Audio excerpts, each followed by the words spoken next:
from Sri Lanka, but I've been living in Finland now almost for 5 years. And I work as at the moment, I manage a community, and I'm also a tech recruiter. But my kind of specialism is in intercultural communication. And my favorite thing to do, and the thing that I'm really good at, is creating content. I am not a gamer. I do not have any gaming expertise. And I also don't have sort of any entrepreneurship or setting up a startup expertise. So you are already 2 points ahead of me in this workshop today. So hopefully I don't see myself as leading the workshop, but perhaps maybe we can learn something all together, and I can contribute something, and I will also come out of this learning something. I can actually jump to the presentation if that's okay, and talk a little bit more there about what I can contribute as well, if that's okay, Douglas. Perfectly okay. Take it away. Super.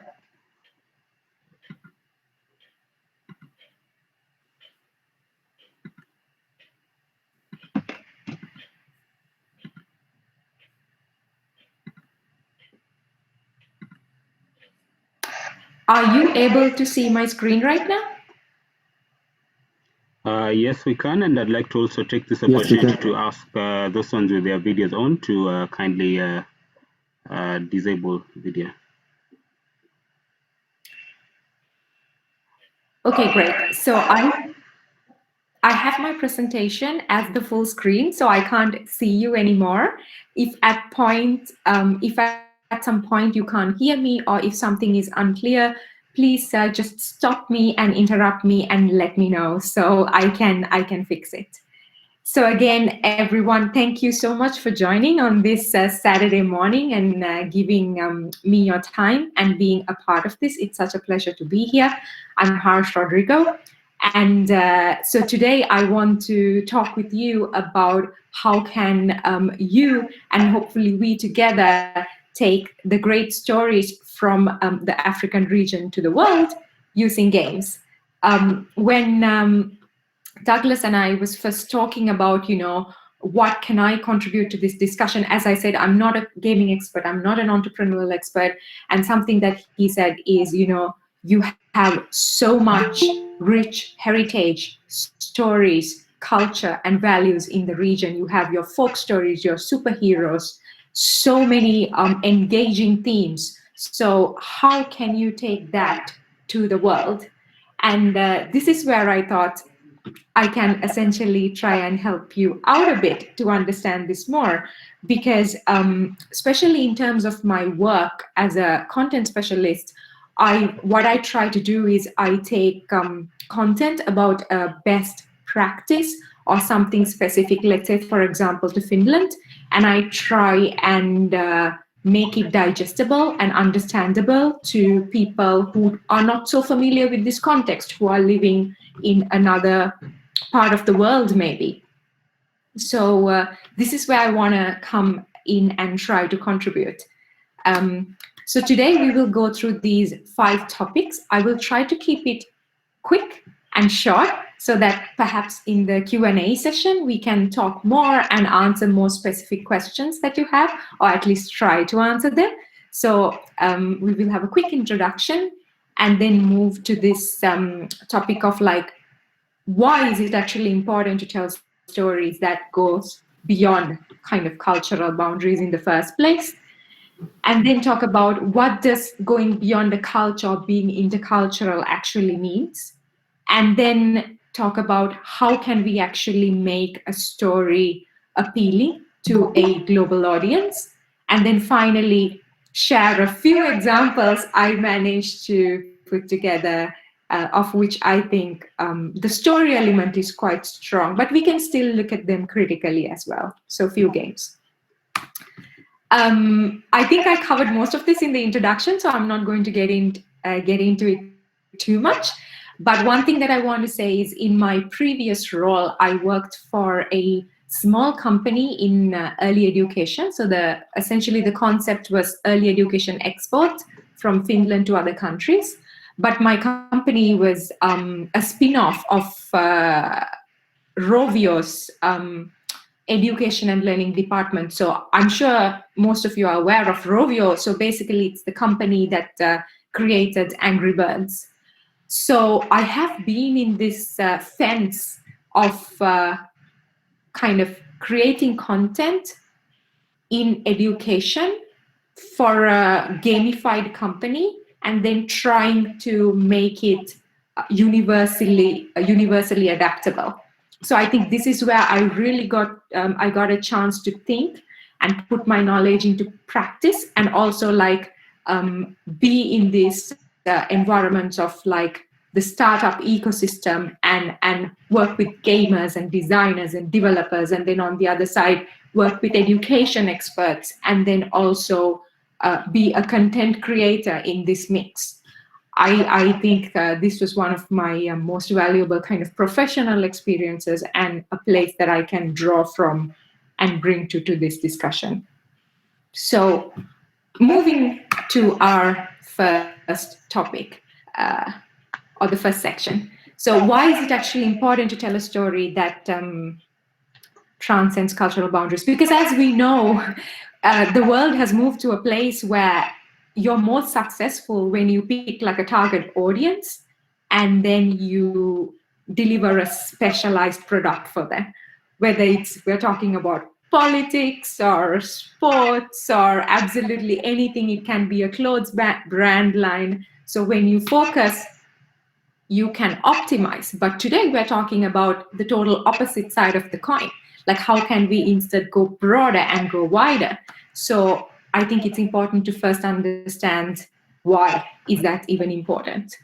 First and foremost, the obvious reason is to reach a wider audience, because we know, especially if you are essentially wanting to develop a game, the ultimate motive is, of course, to stay afloat as well, to reach as much people as possible, to get as many downloads as possible, to make money, to be popular, for people to know you.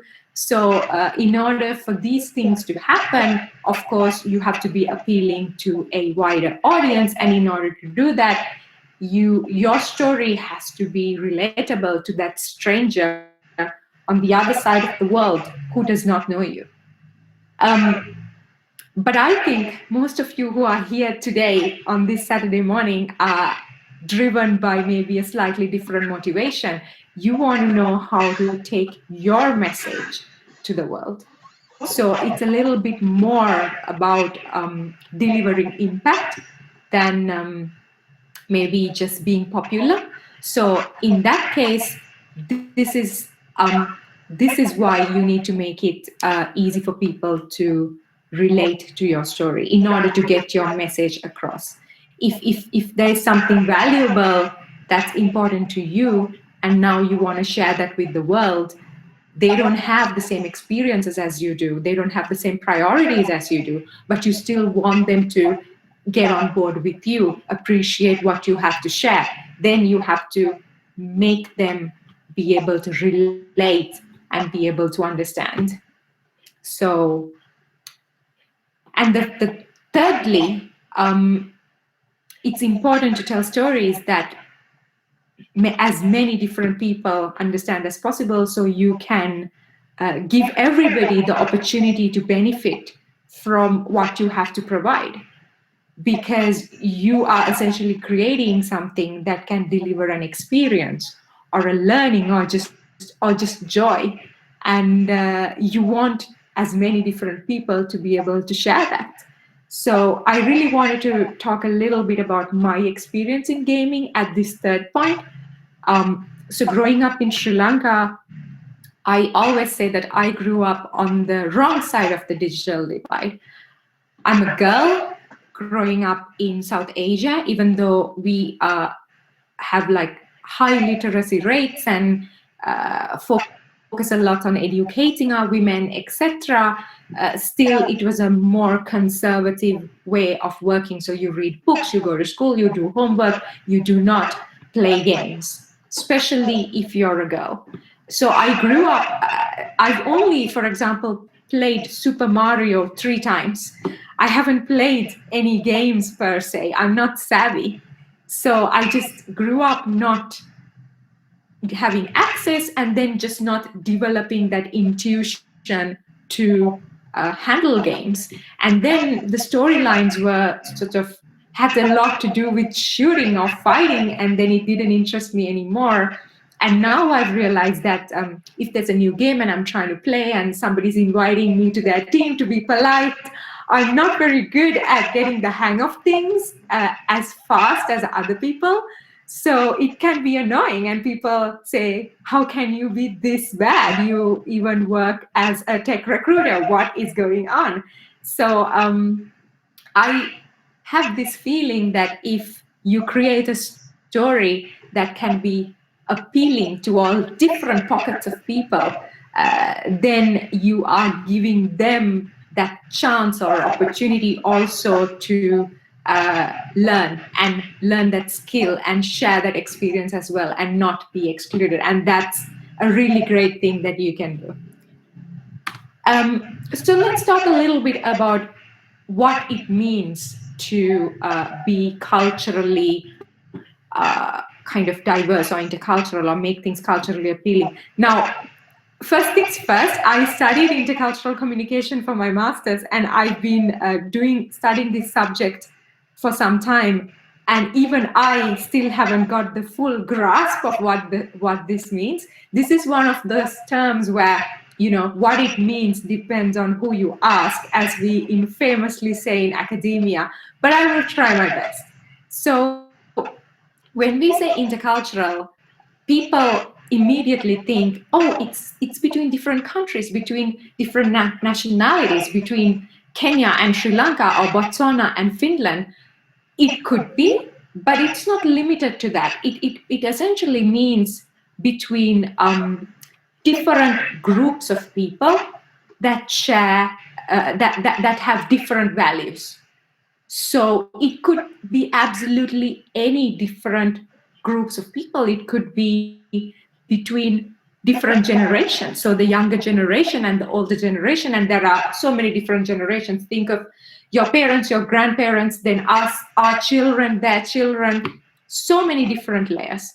And then, of course, there are men and women, or, for example, the LGBTQ community. And then there are essentially so many, and if you think about from an organizational perspective, it could be people who work in a private organization, people who work in a government organization, people who work in startups. We all have, we belong to different groups. We have different sets of values, different ways of doing things. So intercultural means all this. And why this is so important is because if you start focusing only on, for example, nationality, or if you start focusing only on different groups of gender, you will start leaving people out, because all of us belong to a cross-section of some culture. We're not just Sri Lankan, or just Nigerian, or just Finnish.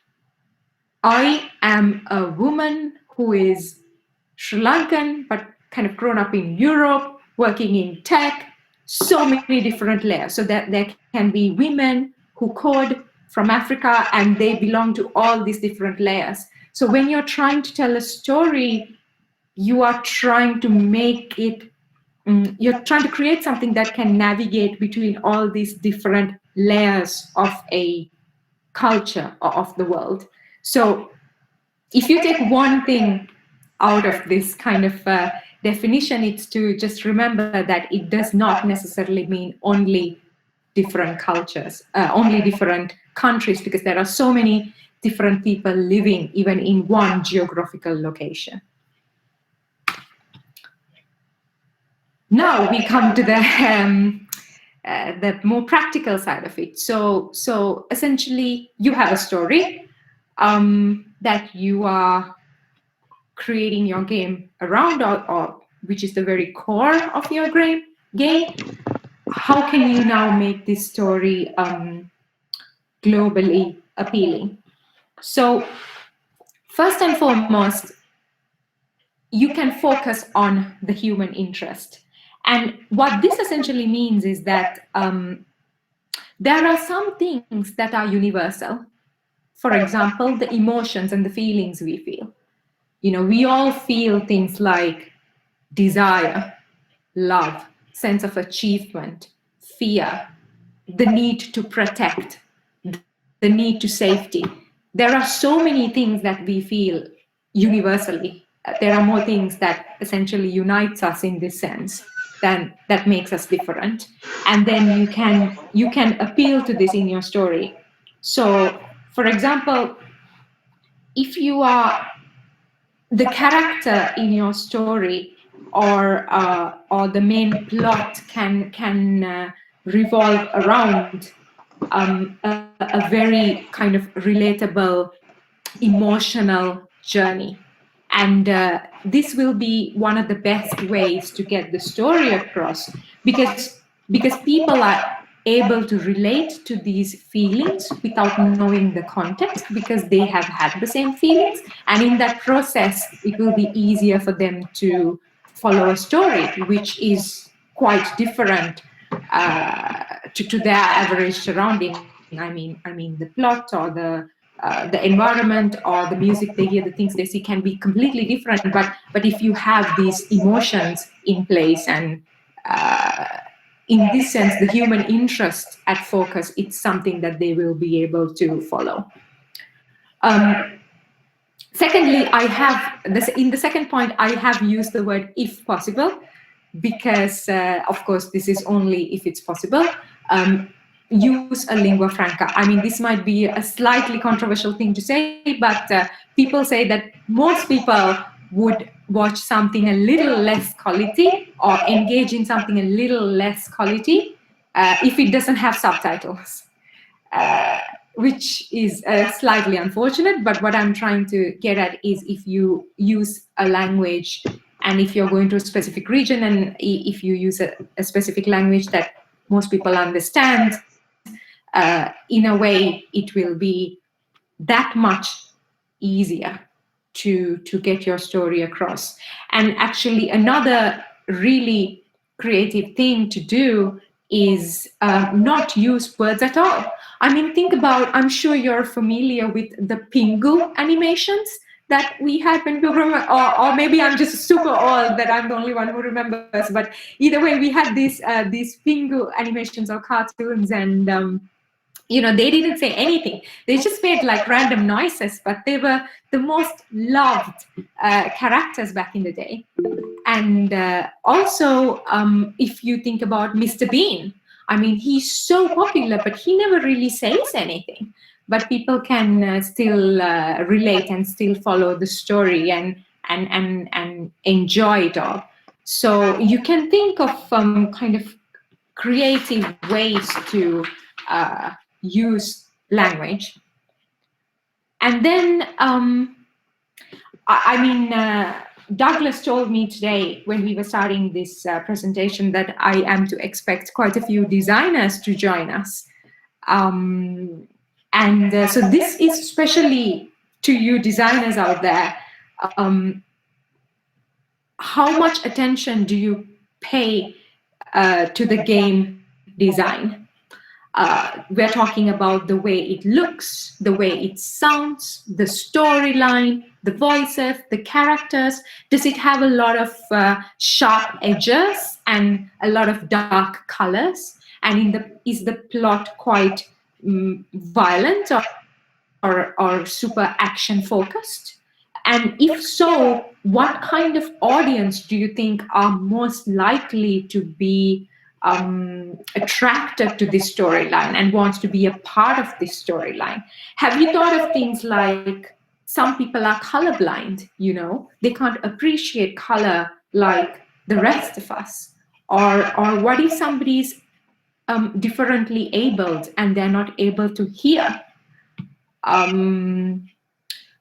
you taken these things into account? And how important are these things to you? How important is it that everyone in a community is able to relate to your story? So a really important thing about making a story appealing to everybody in the world, or as many different people as possible in the world, has to do with the design, the game design, and its inclusivity. And then again, I have used the word if possible for this fourth point as well, is to allow for adaptation. I know that this is not the easiest factor, especially when it comes to more kind of even sophisticated games that are particularly aimed at taking kind of a value or a story or a best practice from a certain place to another, because you want to kind of preserve as much originality as possible. But if it's possible, do allow for some adaptation, because even though humans essentially are supposed to have the highest level of capacity to empathize compared to all other animals in the world, the reality is that we can relate most to our mirror images. So people who are like us. So if the audience or the player is able to adapt something, whether it's a character or an environment or even a supporting character, or the language that they are able to consume this game, or like sort of enjoy this game through, whichever it is, it will make a difference, because they'll feel as though now there is they have a stake in it now, because they have been able to make that adaptation. And finally, when you're trying to make a story go global, just remember everything in moderation. It doesn't have to be a game. Think about a book that you read or a movie. Have you ever heard when people say, have you ever heard people saying the first half an hour or so was really tough to get through, or the first few chapters of that book was such a drag? Well, that's because sometimes we think the more context and introductions we do at the beginning in length, the easier it is, just get it done and over with, and then it's easier for the audience to follow. But personally, I don't think this is the best strategy, especially when it comes to telling a story through a game. You have this amazing opportunity to allow the player to explore and discover for themselves. Give them little snippets of it, snippets of context, immerse them in context without them even realizing. It could be the landscape they're walking through, or it could be the sounds that they're listening to, and then they discover something, and then they, make a connection, and they want to find out more. They're curious. And then they discover something else, and then after a little while, they understand. You don't have to explain so much, but you push them to want to find out and want to learn. I think those are the great stories. When you are watching something, or when you're reading something and you're figuring it out for yourself, and then you just feel a part of it, because now you understand, you figured it out. So especially when it comes to context, just introduce it in digestible doses. I spoke to one of my friends who is actually, her specialization is creating these stories within online communities, and especially when it comes to games. So I had a little chat with her, and also back in university, we've gone through some of these examples. So I picked them out for you. I have 3 games to present. The first 2 are quite of similar nature. The third one is a learning game made for little children. But it's important to emphasize that I'm using these examples not to say that these are like the personification of the best storytelling games ever. It's just to give you an idea of what some people have done. Perhaps you all have seen them before, but nevertheless, let's go through, and then let's, at the end of this, try to look at it critically. So I have 3 trailers. I'm going to try to play them and hope that they work. So the first one is called Never Alone. And the sole purpose that this was made for was to kind of keep this traditional culture going. And because it was one of those cultures that were fading out, languages that were dying out, and then the Alaskan Native community wanted to figure out a way to preserve it for their own youngsters and at the same time take the message to the world. So this has received quite a few awards, especially for the game design. It's been appreciated a lot. So I'm going to try to play this. If there's any troubles, just let me know if you can't hear or see it.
And this is the second game example that I have for you. This is actually from Sweden, and it's based mostly on influenced by the sort of Scandinavian, northern Scandinavian landscape.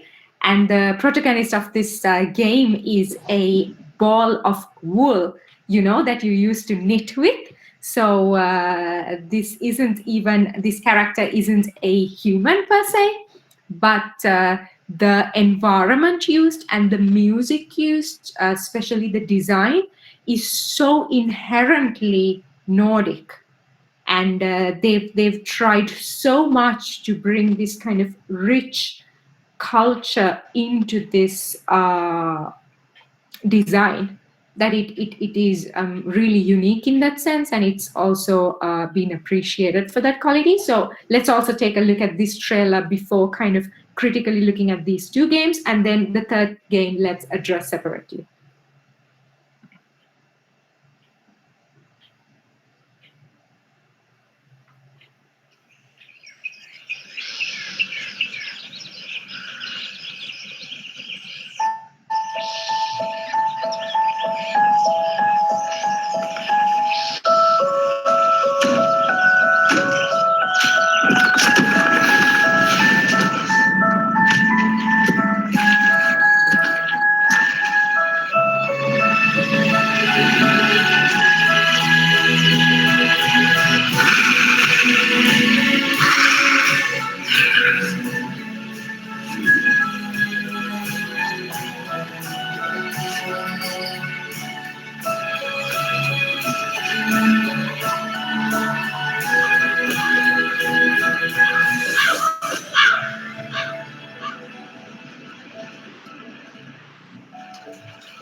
So, as I said, before moving to the final game, I just want to talk about these two games a tiny bit critically. So, I don't know what or how you felt when you watched them, but for me, especially as somebody who is not that savvy in playing games at all, as I've said over and over again, I feel this strong sense of wanting to not just play them, but get to know them, to find out more about what is this story all about, and who are these animals, and these different designs and the things that they do, and these landscapes, where do they even come from? It makes me want to explore that element even more.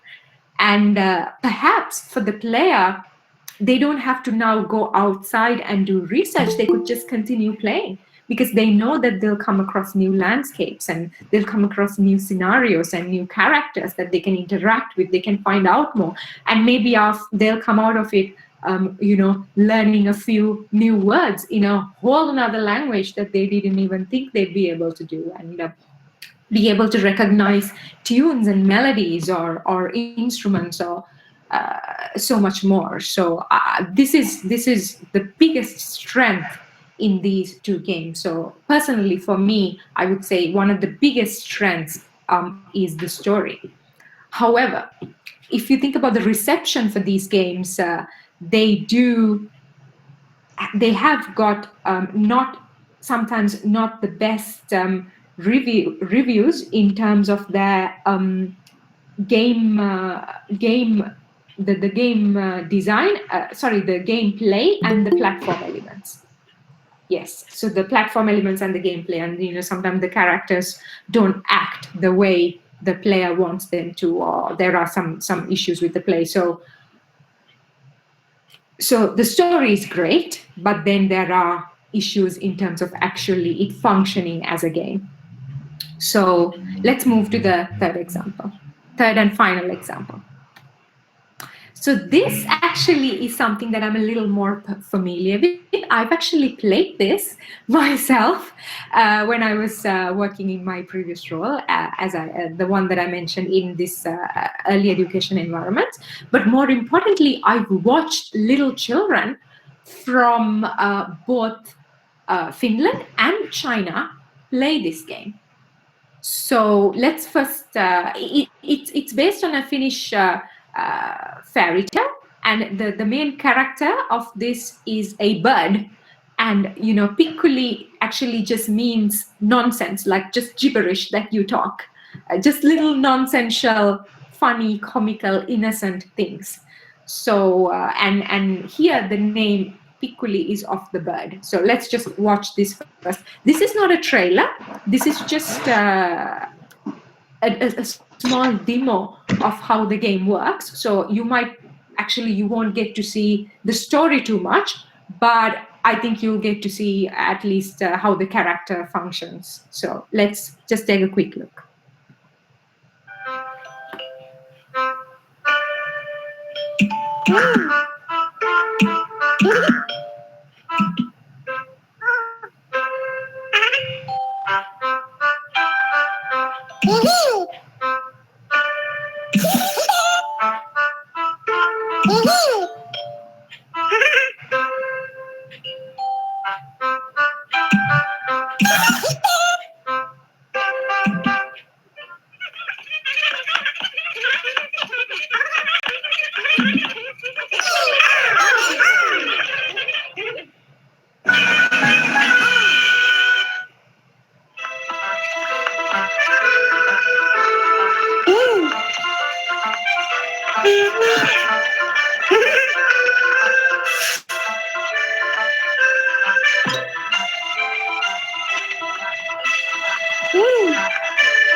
For those of you who are more used to fast and cool games, I hope that wasn't too difficult to bear. But this game, I mean, there are three things that really makes it that makes it a really good fit for what it is trying to do. So it's trying to help little children develop sort of different cognitive skills. And first and foremost, as you might have gathered by now, there is no actual language. There's a lot of kind of gibberish, a lot of little funny sounds that animals make. So in that sense, it's very easy to follow, especially for kids, whether you're in China or Finland or Brazil or India, you can follow it. And then it's also very family oriented. So the story is about this bird family and their interactions with the other animals around them and their life. And something that I noticed was it has this really wonderful multiplayer element. So you can essentially put it up on a smart screen at a kindergarten, and 10 different children can come and play at the same time. They can touch the screen and move the characters around, and everybody kind of play and have a part at the same time. That was really wonderful, because it didn't make this game a lonely thing. It didn't make the story something that you just absorb alone on an iPad. Instead, all the children could come together, move around the different characters, everybody contribute and be a part of the story together. But what's more interesting, even more interesting for me especially, is the critiques that it has received. First and foremost, this character Piccoli is not somebody who just follows the rules to a T. So Piccoli is not one of those children who does everything that adults tell them to do. So in a way, a normal child, because who amongst us did exactly what our parents told us to do? It was all about pushing those boundaries and figuring out how to break the rules without breaking the rules, or at least not get caught. So in certain parts of the world where culturally children or youngsters are, you have to be seen but not heard, kind of. For example, that's how I was raised. So this is not the best idol. Piccoli is not a rebel, she doesn't go around burning things, but she behaves like a normal child. And especially, I think, if you think of the Finnish context, children are allowed to explore a lot and allowed to make a lot of decisions. Especially, we have this process-driven education where you have less content being given to you, but you're kind of taught how to learn and encouraged to go find out information for yourself and figure out how you want to learn. So these kind of ideas are not universal. In most places, in Sri Lanka, in China, in most places, you are given a syllabus, you follow the syllabus, and that's how you do it. So for Piccoli to be this tiny bit of a rebel was not something that all the cultures appreciated. And secondly, you'll see that these are such simple things, but there are certain episodes or levels, parts of the game, where Piccoli goes and searches for berries in the forest. I'm not sure how much you know about Finland, but something that Finland is really known for are the forest berries. I mean, nothing else grows except berries. So you have like an abundance of berries, and berry picking is a thing. But in certain countries, you don't even have to go that far. If you take UK, for example, picking berries could be lethal because berries can be poisonous. So this was a big problem because you didn't want the children to go and explore the environment and pick berries. So this was like an interesting situation. And then final point is that there was another episode where Piccoli goes swimming. So again, Finland is known as the land of the thousand lakes, but that's an underestimation. There are over 800,000 lakes here. So, which means that wherever you live, a lake is 5 minutes away. So swimming, rowing, just life with and around water, fish, it's a big thing. But in most parts of the world, and also in Finland, for a child to go swimming without adult supervision can be very dangerous. So then the question was, how do we get the point across that it's not okay for you to be inspired by this story and go exploring the forest for berries or swimming in the water, the waters nearby without an adult supervised? In fact, don't do it at all. So I just wanted to provide like a very micro kind of concrete little examples of how stories are great, but then there are few things you have to think about when you're trying to tell them, especially depending on kind of the target group as well. Finally, I want to leave you with this. A story is really important in everything. I, in a way, tell stories for a living, but I'm a writer. But you all are here as gamers. You are inspired to create games, you're currently creating games, or you want to create games. So it's not just a story. It's important, but that's not the only thing that's important. So I actually went ahead and Googled what some of the most popular games are out there. And I was laughing to myself when I wrote down a few of these names.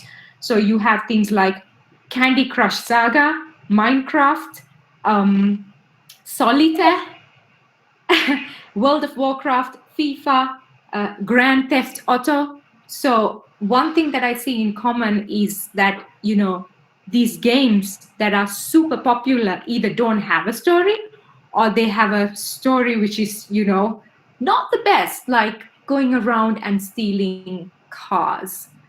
And they are incredibly popular.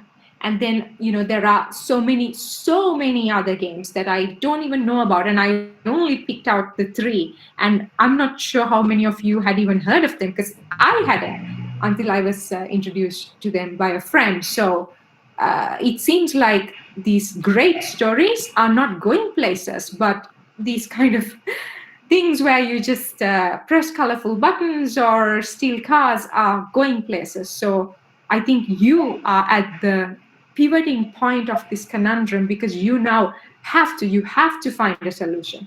You have to make great stories that can go global as well, because this definitely is the best way not only to share your values, not only to create awareness of this incredibly rich culture that you have, but also to help the world connect with each other a little bit, because more than ever, we really need that.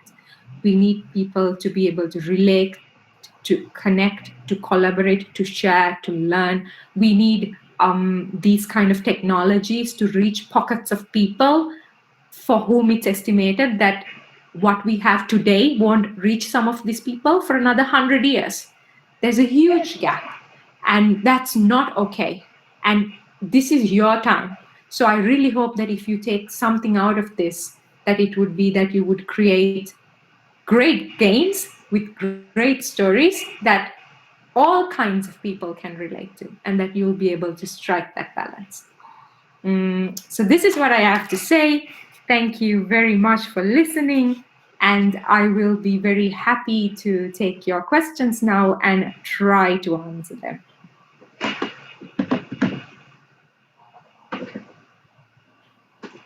Thanks so much, Harsh, for the great presentation. So I'm going to open the floor for Q&A. Anyone with a question, feel free to ask.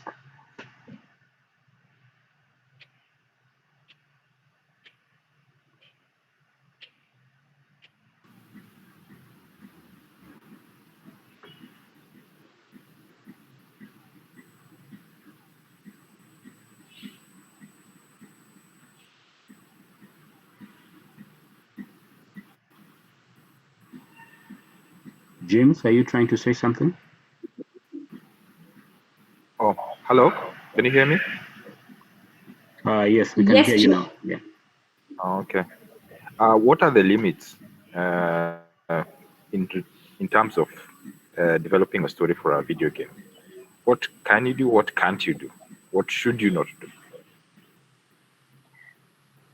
Wow, the first question is already quite a tough question. I'm somebody who strongly believes in freedom of speech. So in a way, in terms of what can't you do, who's to say what the limit is and what's not the limit, really?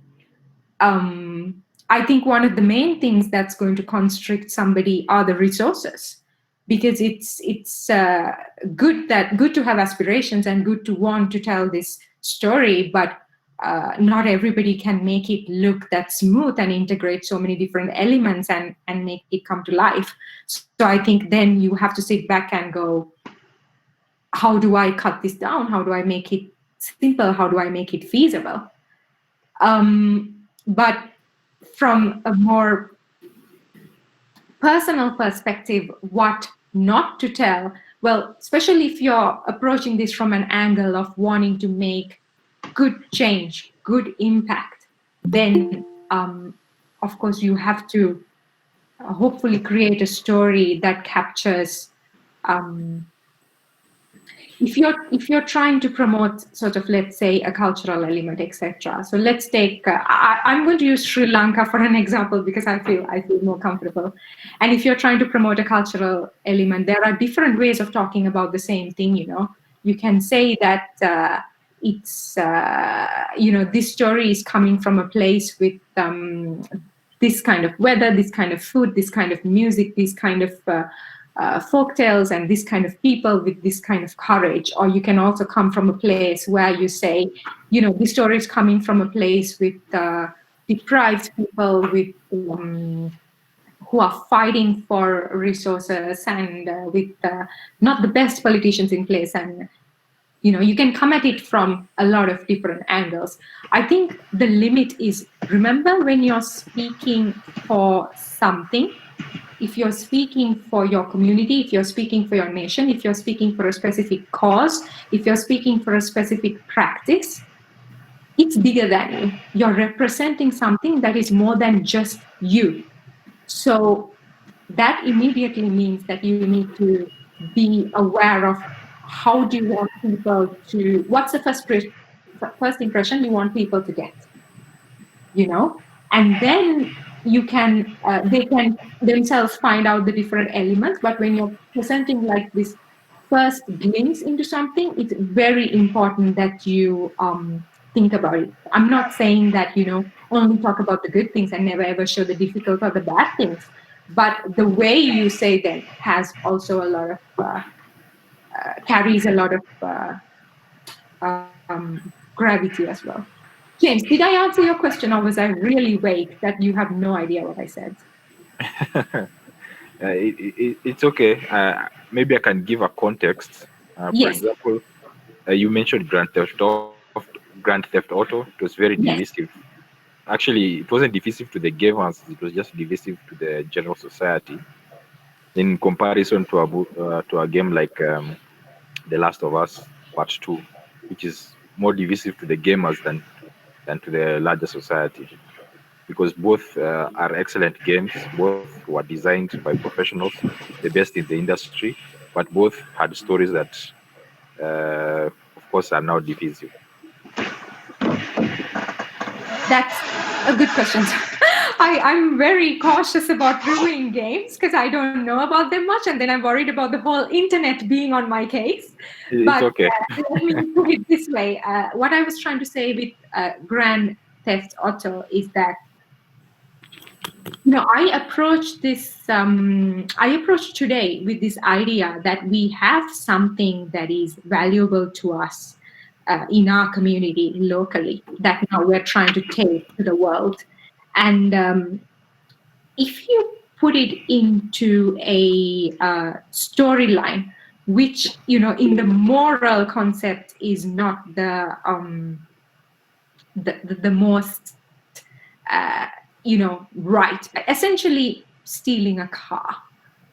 It's not the best way. You can make that game and just go for it, like nobody's stopping you. But using that to represent something of this kind of local culture, I think it would be the total wrong approach to go about it. And I'm not saying that every game created ever has to, teach a lesson or be morally good, but as adults, I think it's really important we remember that the people who get involved in the things we create are the younger generation.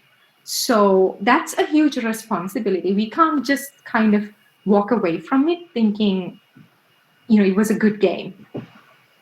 Everything we do has to mean a tiny bit more than that thing existing in the moment. And I think if we are driven by this thought, we can go a little bit far. Okay, thank you. Thank you. Okay.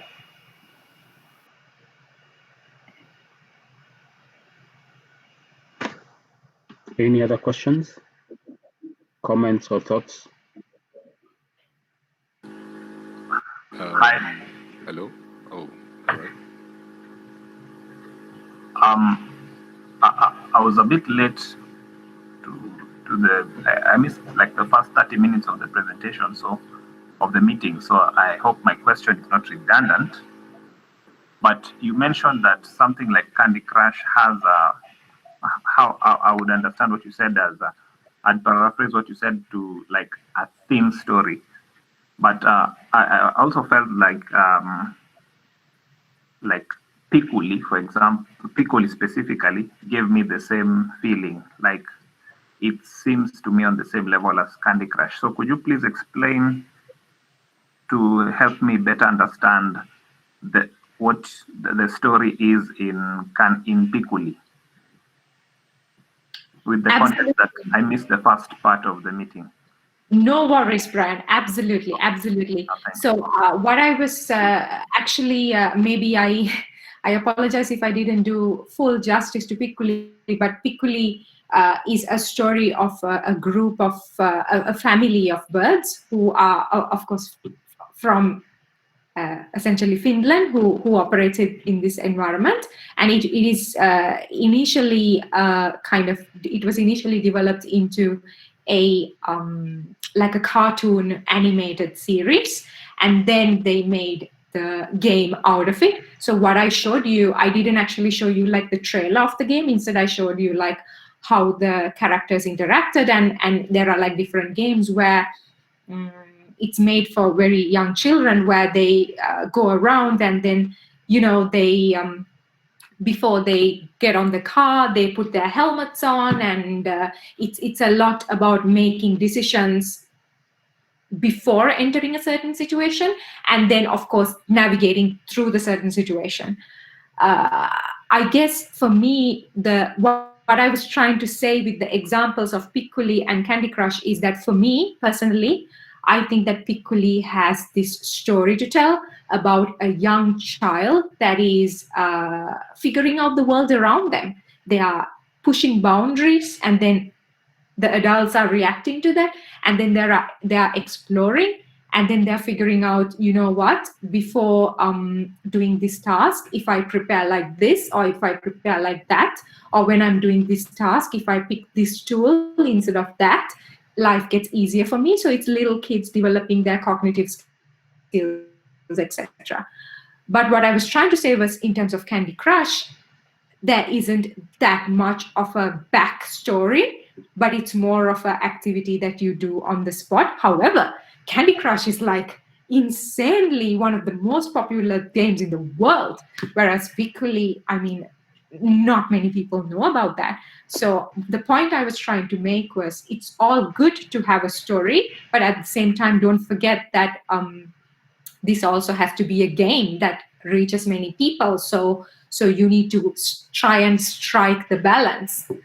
And I also used Piccoli to show those few elements of cultural differences that it created. And just to quickly repeat, one thing was, for example, this idea of this character being a rebel and not always listening to their parents.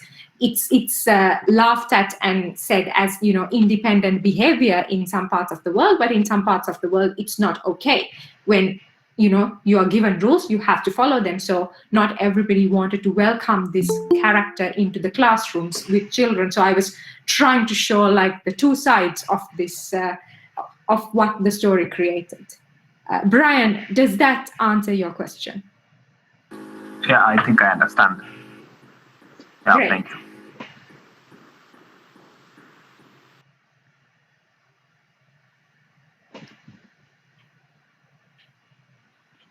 Any other questions?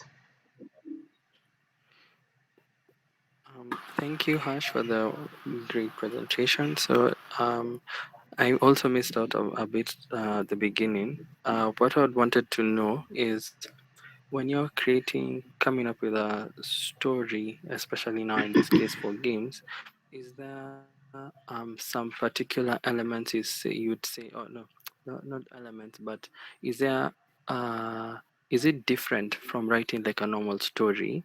And if it is different, what is the process when you're creating a story that would probably be adapted into a game or be used in a game? That's a great question, Dennis. As I said before, I'm not a gaming expert, and I've actually never created a game myself. But we were involved in setting up a few, like launching a couple of games during my previous job, but they were all to do with learning and also focused on young children. I think the difference between a book, for example, or writing, which is what I do, and creating a game and trying to think of a story is the interaction and the engagement element. Because in a book, of course, the audience has to be able to relate, but it's okay if they cannot manipulate the story too much, or if they cannot interact per se with the story too much, or engage with the story too much. But when you're coming up with a story for a game, you need to think of different ways in which now this or the player can go on the story together with the character. Think, for example, if I'm writing a story, I can write it about myself being in a room and just reflecting, or just like what I'm doing it could just be like this single dialogue that I'm having with myself. But when you want to try and create it into a game, you want to add a lot of other elements. You would preferably want to have different environments and hopefully other different characters coming in, and me not staying in one place, definitely not staying in one place, moving around, taking this journey. So I think that the same stories can be used. That's not a problem. But then the way they kind of interact with the outside world, the main character interacts with the outside world, that is what has to change.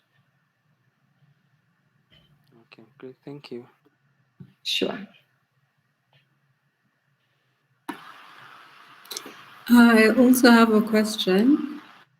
Hi. Hi. I wanted to find out, do you have any tips on things to follow, sorry, when you're creating a successful story that has no language?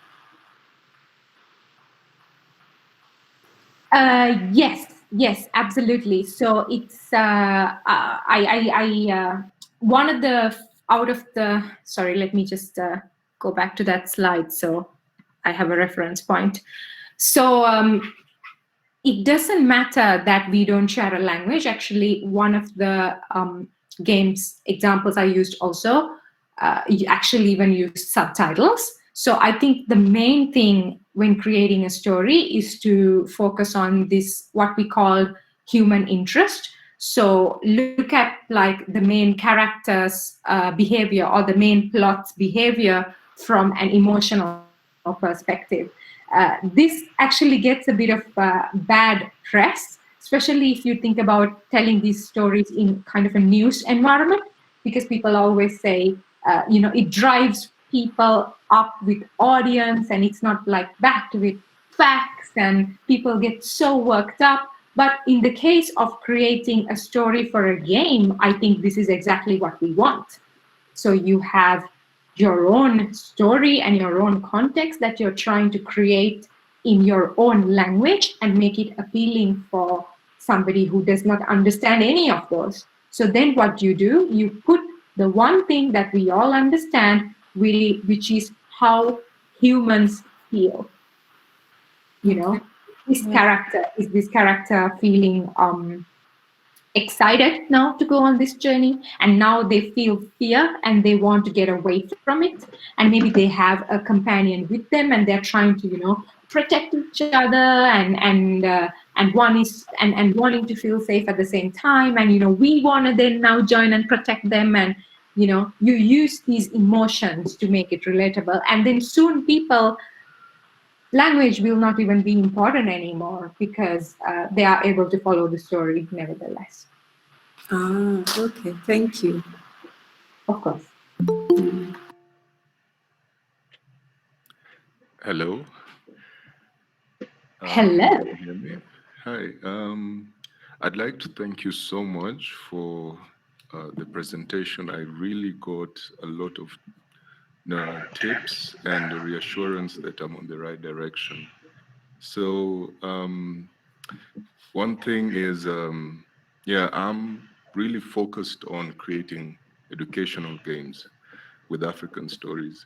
And my conflict is the person who wants to fund this is looking at mainstream games, Fortnite, Grand Theft Auto, and we're collaborating, and I'm constantly restructuring the story to be more educative, yet they have this solid idea of this is the market that we want to go to.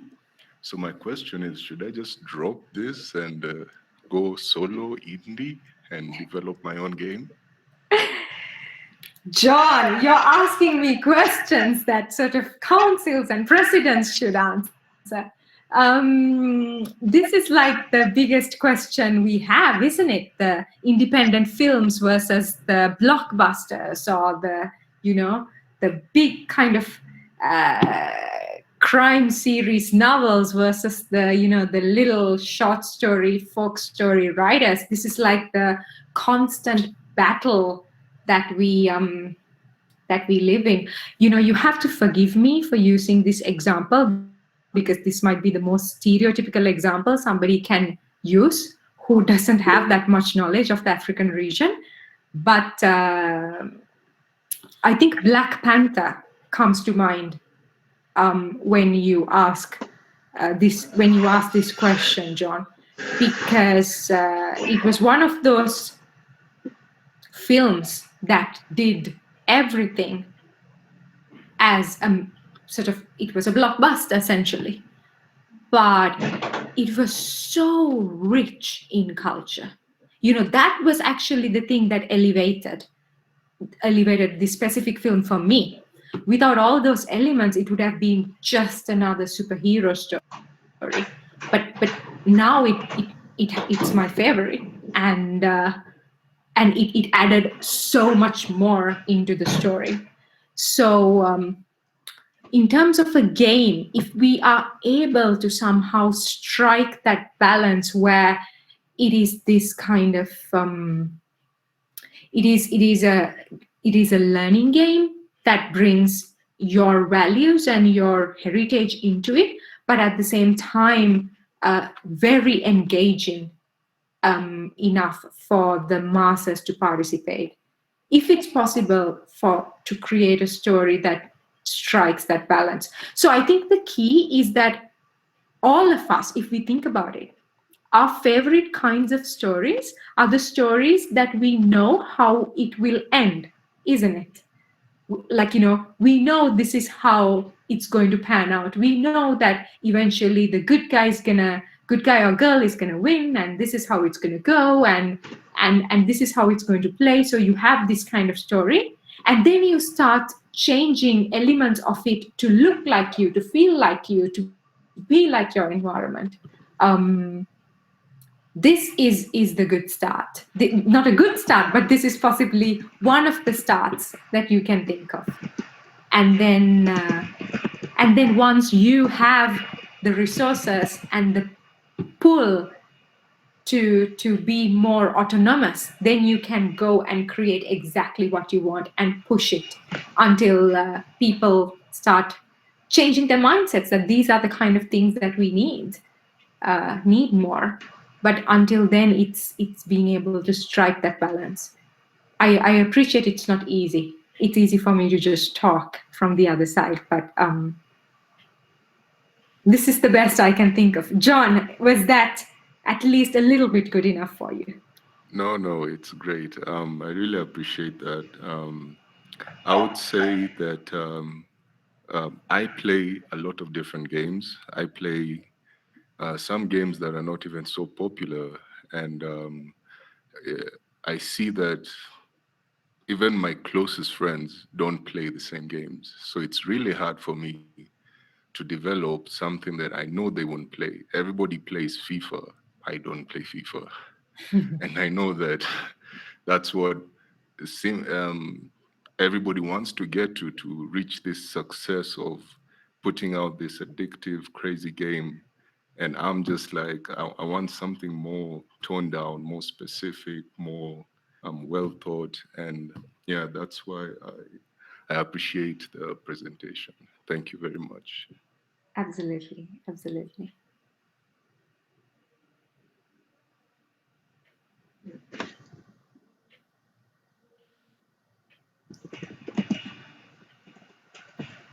Hello, I'm Muji, and I have two questions. Hi, Muji. One is I find it very difficult to communicate to kids, and now I'm thinking of how am I going to build a game for, let's say, kids. So the thing I'm trying to say is I don't understand how their values and how to build an interactive experience. So since you have a degree in communication, I think you might help me know what should I be keen on targeting kids. The other question was, how do I target my own bias and self-righteousness when I'm doing cultural research about different cultures, since you have said you should try to target a big community. And knowing myself that I'm a human, I can put a lot of my biases on stories, on research of different cultures.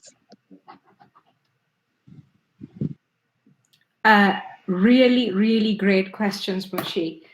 First and foremost, if I don't have kids of my own, but if you talk to any kids or any parents or any teachers, I think one of the main things that they will tell is that possibly the only people who know how to talk to kids are other kids. So something that when I was working in my previous company, something that we focused a lot is using children themselves to first and foremost explain to us what is it that they enjoy doing, what are the things that they want to be involved in and that makes them tick and that inspires us. And then it always started from there. You know, especially for me coming from Sri Lanka, this was a total kind of new concept, because you never ask children what they want. You just give. They can't vote. They have no opinions. They should just like sit in one place and be quiet. This is how I was raised and what we were told. So you never think as somebody who, as an adult creating for kids, that it's important to actually get to know the customer and find out what they like. The wonderful thing is, once you start from there, the world that they open is incredible. And the biggest thing, Muchi, is that children are explorers. All humans are explorers. We were kind of born to explore, but as we grow older, this exploring and creating element in us is kind of quietened down by the world, and we try to fit ourselves into these boxes. But children, they are still explorers. So if you want to create a story for them, it has to be one where they are kind of really immersing themselves in the story of exploring and creating. I can actually give you one example from my previous work. So we used this theme called, teaching children is, we're not teaching children, we're teaching future astronauts. So the idea was that any child in this specific class could be an astronaut or a president or a lumberjack. I mean, they could be anyone. We're not teaching a child, we're teaching who they are going to be. So it essentially came as a way to inspire teachers and then creating stories around that to inspire children. So the theme of the story was space exploration, and how you can use the curiosity a space explorer has when they're exploring the space to learn about things in the real world. So you would have things like where they're asked to go and explore the environment around them, just the surroundings, or take like some elements. Let's just say a metal foil that you use to wrap food, and look at like what are the different states that this specific foil can be, and then like try and involve in different food experiments. Think about what kind of food do you eat in space, and the concept of dehydrating food and then adding water, and then it kind of becomes its original version again. All these concepts you're teaching, but then you're using the theme of space. And the idea was, then you don't have to just stick to the space theme. You can use a jungle theme, or you can use an under the sea story. You can use any story you want, but then you integrate the elements that you want the child to learn and explore into it, and then have the theme going around it. So for them, they think they're just swimming under the sea with all the fish and the crab, or they're in space with the aliens and the rockets, but actually they're learning the curriculum. They're learning the learning goals that you have set up for them without even realizing. But biggest advice, start with the kids. And secondly, your question was about bias. This is a great question. So I myself am a tech recruiter, and this is something that we battle with every day as well. Not just the bias of our customers or the companies, but our own selves, because I think it would be very kind of, what's the word for it? Like arrogant and just like oblivious to say that I don't have any bias. We all do. So I think, Ruchi, you have already taken the first step, which is to acknowledge the problem. So to know that you have this bias. And then I think the best way to tackle that when you're doing your research for your stories is to talk to as many different people as possible who are a part of that story.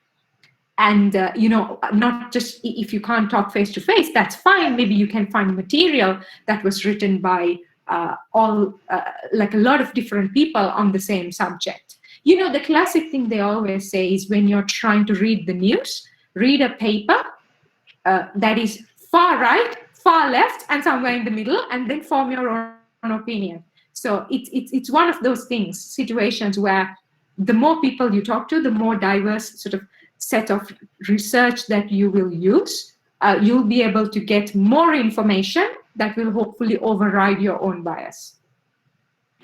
Muchi, was that okay?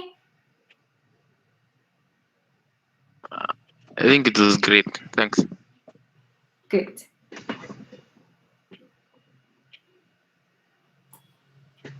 Well captured. Titus, yeah. Thank you very much, Ash, for the presentation. My question is on focus on the human interest. Yes, Titus. The emotions, fear. I just thinking that's where game designers introduce hooks, the addictive behavior. The addictive aspect within a game. Where do we draw the line, especially if you're doing games for kids and stuff like that? I don't know whether that's clear enough. It's a really good question, and this is something we think about all the time. So, of course, the whole idea of a game is it has to be a little bit addictive. It has to have this rewarding nature, and as we call it, games lead you to this intrinsic motivation, which is the thing that we all need in everyday life, whether we are learning something, developing a new skill, just for the sheer will of wanting to get through life, we need to be intrinsically motivated to want to do that. And games are what has really mastered the art of doing this. And that's why we nowadays gamify a lot of things, including games for children or educational games for children. I think as game developers, if your target group is children, your biggest responsibility is the content and the learning outcome and the message and the values that your game sends. This is your biggest responsibility. Not necessarily please don't quote me on this out of context, but what I'm trying to say is the addictiveness is not necessarily your sole responsibility, because a good game has to slightly have this nature. It has to be interactive and engaging. But so from your side, you make sure that the game has really good impacts and elements embedded into it, so the user gets this valuable experience that makes them a good human being.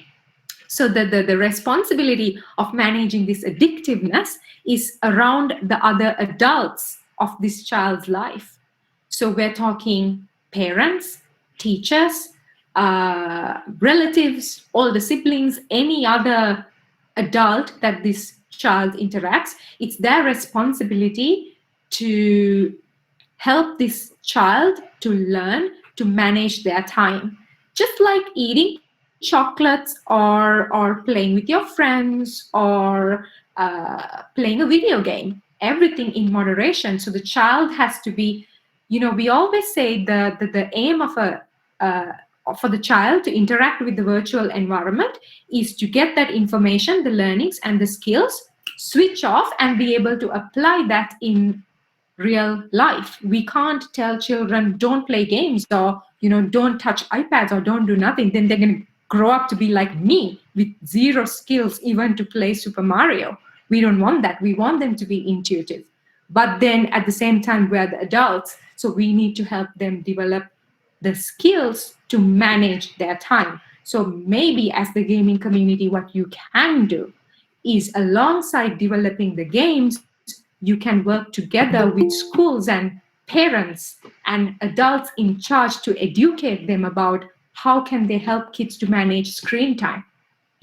What can you do? Because you don't want the adults to stop them from using screen time, but at the same time, you don't want anybody accusing you of creating this kind of addictive product that ruined their child's life. So what you can do is, start from the beginning. Don't wait for things to, get like out of control.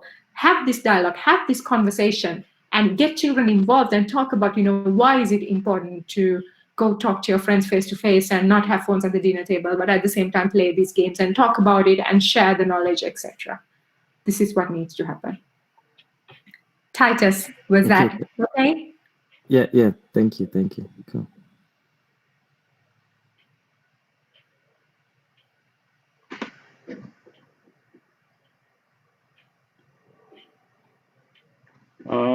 So we have about 25 minutes to the top of the hour. Any questions before maybe we jump into announcements? Just a comment. Okay, go ahead. On the subject of addiction, I have a similar opinion. I think if the game is good, then it's okay if it's addictive. If it's providing real value, then it's okay if it's addictive. That's my opinion. I don't know what you guys think. I think, Brian, I have to disagree with you a tiny bit, because addiction is not necessarily a good thing in any context. So if you think about people who are addicted to exercising, for example, you'd think that that's a really good addiction to have, because you can then stay really fit. But then I read a lot of research on how you become fatigued and your body can't bear it anymore, and you can't do adapt to normal routines anymore because you always need a break to go and exercise. So that's one. And then let's take, for example, if somebody's totally addicted to playing a good game, one of the downsides of that is how is this person's social interactions in real life going to be? I mean, what kind of impact can they make to the society in terms of what they learn, how they interact with other people, what they contribute, what they create? Most importantly, do they know how to be a creator, or are they just a user of content? Because playing a game, how much do you create that you can share? And so many questions. So I think, as a person who's addicted to many things like Netflix, this is high and mighty coming from me, but I think everything in moderation. Yeah, you've raised valid points. I can't argue with what you've said. Well, I think that if you're making a game, it's really hard to put in the addiction aspect from the get-go. You just have to put in the mechanics and give it to children and people to test, so you can actually see.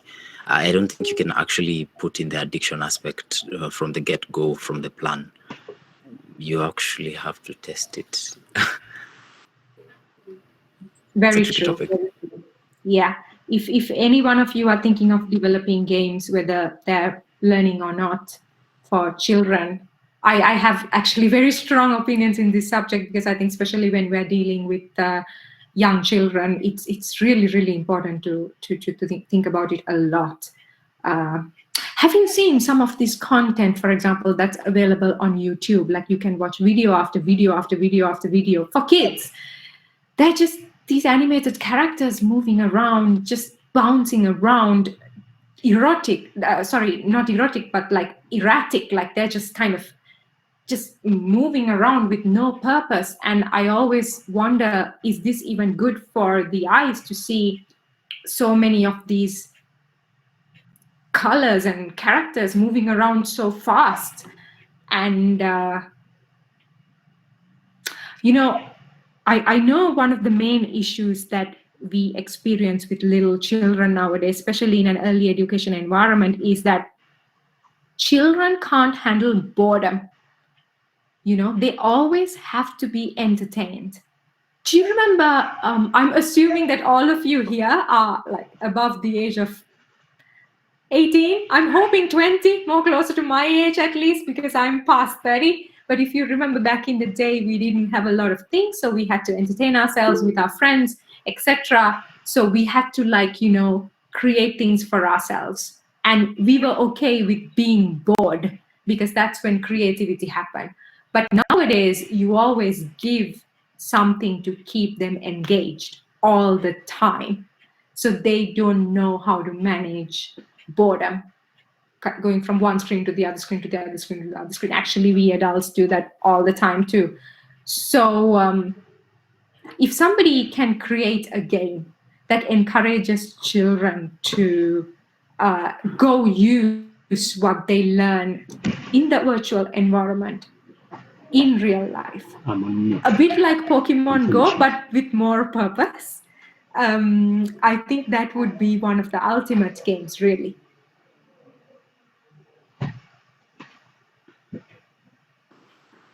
I'd like to point out something concerning what Branson said. I do, okay, maybe I'm not disagreeing with you 100%, but there are ways to optimize how someone can get addicted to something. I've shared a link to a book by Nireal called Hooked. That's the name of the title of the book, Hooked. How the subtitle is How to Build Habit-Forming Products. So you should check that out and see that there are actually ways of designing products to be more addictive deliberately. And that's what's happening. Today's products are more addictive than the products of 10 years ago. And because people have studied psychology and they're using some sophisticated tricks on us. So it's not an accident that we are more addicted to our screens. It's by design. So if you check that out. I totally agree.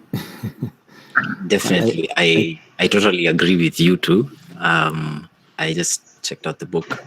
What I meant is that if you're a solo developer, you're trying to develop a game from home, you come up with an idea in a week. You can't say that your game is going to be addictive as you code, as you do the art and stuff like that. You could be planning for it to be addictive, but you have to actually go test it out there. Yeah, that's all. That's what I meant. Okay. I agree with most of the opinions. Well, I got addicted to certain games because I was depressed. So there is also a psychological part towards what game you create. If it's a game that really gets you away from certain environments, you kind of will get addicted to it. And I really want to collaborate as well with other developers here. And I hope we can exchange contacts later. True, John Paul. True. I have small sisters who are 10 years old, twins, and sometimes they play my games. And my games are like very, very simple since I'm still learning how to do this. But they are very, very open as compared to what other grown-ups will do. Other grown-ups will look at the quality of the assets and the quality of the gameplay, the frame rate, but the kids are going to be like, hey, can I do this? Can I do this? Can I do that? Can you get this to work? And they're very open and receptive. And yeah. Cool. So I'd like to take this moment to thank Harsh for the great presentation that she's been able to walk through. It seems that it has been beneficial for everyone. I think maybe her and myself will definitely do a recap and see what are some of the key questions that came up, and then we'll definitely see if there's need to organize a follow-up session. So thanks a lot, Harsh, for the great presentation. Thanks to everyone who was able to attend. So at this point, I'd like to just